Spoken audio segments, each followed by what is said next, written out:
ഇതിനെ സാധൂകരിക്കുന്ന തരത്തിലുള്ള നിരവധി തെളിവുകൾ കഴിഞ്ഞ ദിവസങ്ങളിലായിട്ട് നിരവധി വാർത്താമാധ്യമങ്ങൾ പുറത്തുവിടുകയും ചെയ്തു. ഏറ്റവും ഒടുവിൽ ഇപ്പോൾ ഈ തൃശൂർ മണ്ഡലത്തിലെ വോട്ടർ പട്ടികയിൽ അനധികൃതമായി കടന്നുകൂടിയവരിൽ സുരേഷ് ഗോപിയുടെ ഡ്രൈവറും ഉണ്ട് എന്നാണ് മനസ്സിലാക്കാൻ കഴിയുന്നത്. തൃശൂർ മണ്ഡലത്തിൽ നിന്നും വിജയിച്ചു വന്ന MP ആണ് സുരേഷ് ഗോപി. അദ്ദേഹം പിന്നീട് കേന്ദ്രമന്ത്രി പദവിയിൽ വരെ എത്തി നിൽക്കുകയാണ്. അദ്ദേഹത്തിന്റെ സന്തത സഹചാരിയായ അജയ് കുമാർ എന്ന ഡ്രൈവർ തൃശ്ശൂരിലെ ലോക്സഭാ മണ്ഡലത്തിലെ വോട്ടർ പട്ടികയിൽ കടന്നുകൂടിയിരിക്കുന്നു എന്നതാണ് ഇന്ന് മാധ്യമങ്ങളിലൂടെ പുറത്തുവരുന്ന വിവരം. അദ്ദേഹം തിരുവനന്തപുരത്ത് ശാസ്തമംഗലം സ്വദേശിയാണ്. അവിടെയാണ് അദ്ദേഹത്തിന്റെ നിയമസഭയിലെയും തദ്ദേശ തെരഞ്ഞെടുപ്പിലെയും വോട്ടർ പട്ടികയിൽ പേരുള്ളത് അവിടെയാണ്. എന്നാൽ ലോക്സഭാ തെരഞ്ഞെടുപ്പ് വന്നപ്പോൾ തൃശ്ശൂരിലെ ലോക്സഭാ മണ്ഡലത്തിലാണ് അദ്ദേഹത്തിന്റെ വോട്ടർ പട്ടികയിൽ പേര് ചേർത്തിരിക്കുന്നത്. അത്തരത്തിൽ നേരത്തെ ഈ പറയുന്ന പോലെ കോൺഗ്രസും CPM ഒക്കെ ഉന്നയിച്ചിരുന്ന ഈ മണ്ഡലത്തിന് പുറത്തുള്ളവരെ ഈ തെരഞ്ഞെടുപ്പുമായി ബന്ധപ്പെട്ട് തെരഞ്ഞെടുപ്പിനോടനുബന്ധിച്ച് മണ്ഡലത്തിൽ കൊണ്ടുവന്ന വോട്ടർ പട്ടികയിൽ പേര് ചേർത്ത് ക്രമക്കേട് നടത്തി എന്ന ഈ ആരോപണത്തെ സാധൂകരിക്കുന്ന തരത്തിലുള്ള തെളിവുകൾ പുറത്തു വന്നിരിക്കുന്നു. ഒപ്പം തന്നെ മറ്റൊരു RSS നേതാവായ KR ഷാജി എന്ന് പറയുന്ന വ്യക്തിക്കും 2 മണ്ഡലങ്ങളിൽ അദ്ദേഹത്തിന് വോട്ടർ പട്ടികയിൽ പേരുണ്ട് എന്ന് കണ്ടെത്തിയിരിക്കുകയാണ്. ഒന്ന് ആറ്റിങ്ങൽ മണ്ഡലത്തിലാണ്, മറ്റൊന്ന് തൃശൂർ ലോക്സഭാ മണ്ഡലത്തിലാണ്. തൃശൂർ ലോക്സഭാ മണ്ഡലത്തിലെ 37-ാം നമ്പർ പോളിംഗ് ബൂത്തിൽ ഈ പറയുന്ന ഷാജി എന്ന RSS നേതാവിന് പേരുണ്ട്. അതേപോലെ തന്നെ ആലത്തൂർ ലോക്സഭാ മണ്ഡലത്തിന് കീഴിൽ വരുന്ന ചേലക്കര നിയമസഭാ മണ്ഡലത്തിലും അദ്ദേഹത്തിന്റെ പേര് വോട്ടർ പട്ടികയിൽ ഇടം നേടിയിരിക്കുന്നു. ഇതിൽ ഏറ്റവും രസകരമായ കാര്യമെന്ന് പറയുന്നത് ഈ തൃശ്ശൂരിലെ ലോക്സഭാ മണ്ഡലത്തിൽ അദ്ദേഹം വോട്ട് ചെയ്തതിന് ശേഷം പിന്നീട് ചേലക്കരയിൽ നടന്ന ഉപതെരഞ്ഞെടുപ്പിൽ നിയമസഭാ മണ്ഡലത്തിൽ അദ്ദേഹം ചേലക്കര മണ്ഡലത്തിലാണ് വോട്ട് രേഖപ്പെടുത്തിയത്. 6 മാസത്തിനിടയ്ക്ക് നടന്ന 2 തെരഞ്ഞെടുപ്പുകളിൽ വ്യത്യസ്ത തെരഞ്ഞെടുപ്പുകളിൽ 2 മണ്ഡലങ്ങളിൽ അദ്ദേഹം വോട്ട് രേഖപ്പെടുത്തി എന്നതാണ് ഏറെ ഞെട്ടിപ്പിക്കുന്ന ഒരു കാര്യം.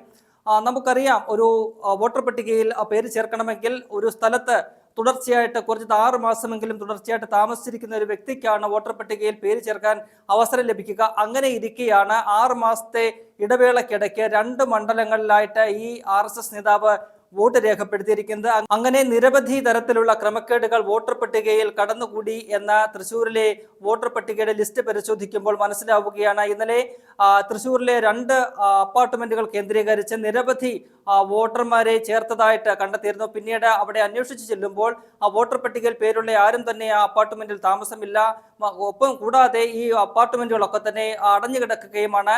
അങ്ങനെ ഈ പറയുന്നത് പോലെ തെരഞ്ഞെടുപ്പ് ലക്ഷ്യം വെച്ചുകൊണ്ട്, ലോക്സഭാ തെരഞ്ഞെടുപ്പ് ലക്ഷ്യം വെച്ചുകൊണ്ട് BJP അവിടെ ജയിപ്പിക്കാൻ, സുരേഷ് ഗോപി അവിടെ ജയിപ്പിക്കാൻ വേണ്ടിയിട്ട് ഈ മണ്ഡലത്തിനും ഒപ്പം തന്നെ ആ ജില്ലയ്ക്കും പുറത്തുള്ളവരെ വലിയ രീതിയിൽ ഈ മണ്ഡലത്തിലേക്ക് കൊണ്ടുവന്ന്, തൃശ്ശൂരിലേക്ക് കൊണ്ടുവന്ന് അവിടെ വോട്ടർ പട്ടികയിൽ പേര് ചേർത്ത് അവിടെ വോട്ട് രേഖപ്പെടുത്തി എന്ന ഗുരുതരമായ ഒരു ആരോപണമാണ് ഇപ്പോൾ ഉയരുന്നത്. അതിനെ സാധൂകരിക്കുന്ന തരത്തിലുള്ള തെളിവുകളും പുറത്തു വരുന്നുണ്ട്. എന്തായാലും ഈ വിഷയത്തിൽ BJPയുടെ മുതിർന്ന നേതാക്കളൊക്കെ പ്രതികരിക്കുന്നത് 11 വോട്ടുകളാണല്ലോ കള്ളവോട്ടായി കണ്ടെത്തിയത്. സുരേഷ് ഗോപി ജയിച്ചിരിക്കുന്നത് 75,000-ഓളം വോട്ടുകളുടെ ഭൂരിപക്ഷത്തിലാണ്. ഈ 11 വോട്ടുകൾ കുറച്ചാൽ പോലും അദ്ദേഹം തോൽക്കില്ലല്ലോ എന്ന വാദമൊക്കെയാണ് മുൻ കേന്ദ്രമന്ത്രി കൂടിയായ V. മുരളീധരൻ ഉന്നയിക്കുന്നത്. ഒപ്പം തന്നെ അദ്ദേഹം രാഹുൽ ഗാന്ധിയെ വിമർശിക്കുകയാണ്. അദ്ദേഹം പറയുന്നത് ഈ ഭരണഘടനാ സ്ഥാപനങ്ങളുടെ വിശ്വാസ്യത രാഹുൽ ഗാന്ധി തകർക്കുന്നു എന്നതാണ്. അത് വളരെ രസകരമായ ഒരു കാര്യമാണ്. കാരണം ഈ ഭരണഘടനാ സ്ഥാപനങ്ങളുടെ വിശ്വാസ്യതയെല്ലാം ചോദ്യം ചെയ്യുന്നത് ഈ BJP തന്നെയാണ്. ഇലക്ഷൻ കമ്മീഷൻ എന്ന ഏറ്റവും നിഷ്പക്ഷമായി പ്രവർത്തിക്കേണ്ട ഒരു ഭരണഘടനാ സ്ഥാപനത്തെ ഒരു പാർട്ടിയുടെ ഒരു ഏജന്റായിട്ട് മാറ്റുന്ന തരത്തിലുള്ള പ്രവർത്തനങ്ങളാണ് കഴിഞ്ഞ 10 വർഷത്തിലധികമായിട്ട് BJP കേന്ദ്രത്തിൽ ചെയ്തുകൊണ്ടിരിക്കുന്നത്. ഇലക്ഷൻ കമ്മീഷനും സമാനമായ രീതിയിൽ അല്ലെങ്കിൽ തങ്ങളെ നിയമിക്കുന്ന BJP സർക്കാരിന് വേണ്ടിയിട്ട് തിരിച്ച് തങ്ങൾ ആ BJPയെ തിരിച്ച് സർക്കാരിൽ ഉണ്ടാക്കാൻ സഹായിക്കും എന്ന തരത്തിലൊരു കൊടുക്കൽ വാങ്ങൽ രീതിയിൽ ഇലക്ഷൻ കമ്മീഷൻ പ്രവർത്തിക്കുന്ന കാഴ്ച നമ്മൾ കണ്ടു. രാഹുൽ ഗാന്ധി വളരെ ഗുരുതരമായ ചില ആരോപണങ്ങൾ ഉന്നയിച്ചിട്ട് ഇതുവരെ ആ വിഷയത്തിൽ അതിന്റെ മെറിറ്റിന്റെ അടിസ്ഥാനത്തിൽ എന്തെങ്കിലും നീക്കങ്ങൾ നടത്താനോ എന്തെങ്കിലും പരിശോധന നടത്താനോ എന്തെങ്കിലും നടപടികളിലേക്ക് കടക്കാനോ ഈ ഇലക്ഷൻ കമ്മീഷൻ ഇതുവരെ തയ്യാറായിട്ടില്ല. മറിച്ച് രാഹുൽ ഗാന്ധിയെ തുടക്കം മുതൽ ഭീഷണിപ്പെടുത്തിക്കൊണ്ട് അദ്ദേഹത്തെ ഇതിൽ നിന്നും പിന്തിരിപ്പിക്കാനുള്ള നീക്കങ്ങളാണ് നടത്തുന്നത്. അദ്ദേഹത്തോട് സത്യവാങ്മൂലത്തിനൊപ്പം തെളിവുകളോടുകൂടി ഈ ആരോപണം സാധൂകരിക്കുന്ന തരത്തിലുള്ള തെളിവുകളോടുകൂടി പരാതി നൽകാൻ പറയുന്നു. എന്നാൽ ആ രീതിയിലേക്ക് രാഹുൽ ഗാന്ധി പോകുന്നില്ല. മറിച്ച് ഇന്നലെ നമ്മൾ കണ്ടതുപോലെ വലിയ രീതിയിലുള്ള ജനകീയ പ്രക്ഷോഭത്തിലേക്ക് രാഹുൽ ഗാന്ധിയും കോൺഗ്രസും ഇന്ത്യ സഖ്യവും മുന്നോട്ട് പോവുകയാണ്. എന്തായാലും കേരളത്തിലേക്ക് വരുമ്പോൾ ഈ തൃശ്ശൂരിലെ ലോക്സഭാ മണ്ഡലം, അവിടെ BJP കേരള രാഷ്ട്രീയ ചരിത്രത്തിൽ ആദ്യമായിട്ട് ഒരു MP-യെ സൃഷ്ടിച്ചെടുത്ത മണ്ഡലമാണ്. അവിടെ താമര വിരിഞ്ഞത് എങ്ങനെ എന്ന ചോദ്യമാണ് ഉയരുന്നത്. തൃശ്ശൂർ ഇങ്ങെടുക്കുകയാണ് എന്ന് സുരേഷ് ഗോപി പറഞ്ഞ് തൃശ്ശൂർ എടുത്തത് എങ്ങനെയാണ്, ഇങ്ങനെയൊക്കെയാണോ സുരേഷ് ഗോപി തൃശ്ശൂർ എടുത്തത് എന്ന വളരെ ഗൗരവമായ ചോദ്യമാണ് ഇപ്പോൾ ഉയരുന്നത്.